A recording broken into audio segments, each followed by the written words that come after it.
జర్నలిస్టులపై దురుసుగా ప్రవర్తించిన కానిస్టేబుల్పై చర్యలు చేపట్టాలని డిమాండ్ చేస్తూ Armoor press club, Navanathapuram press club ఆధ్వర్యంలో ఆర్మూర్ ఎస్హెచ్ఓ సత్యనారాయణ గౌడ్కు వినతి పత్రం అందజేశారు.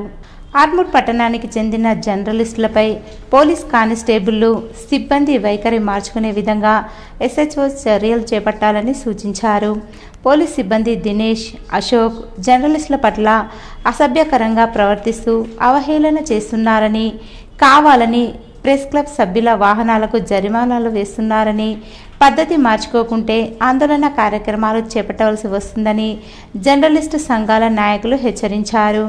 ఈ కార్యక్రమంలో ఆర్మూర్ ప్రెస్ క్లబ్ అధ్యక్షుడు చౌల్ సందీప్, నవనాథపురం ప్రెస్ క్లబ్ అధ్యక్షుడు సంజీవ్ పార్దెం, ఆర్మూర్ ప్రెస్ క్లబ్ గౌరవ అధ్యక్షుడు పద్మారావు, సీనియర్ జర్నలిస్టులు సాత్పుతే శ్రీనివాస్, రాజేశ్వర్ గౌడ్, పుట్టి మురళి, నరేందర్, మనోహర్, క్రాంతి కుమార్, చరణ్ గౌడ్, మహిపాల్, గణేష్, సురేందర్ గౌడ్, గణేష్ గౌడ్, అరుణ్, చిరంజీవి, సురేష్ బాబు, అశోక్, చేతన్, కిరణ్, దినేష్, యు5, రితీష్, రాకేష్, వెంకటేష్ గుప్తా, వెంకట్, జానా, రమేష్, మహేష్, వినోద్, రాజ్ కుమార్, సాజిద్, అరుణ్, శ్రావణ్, కేతన్ తదితరులున్నారు.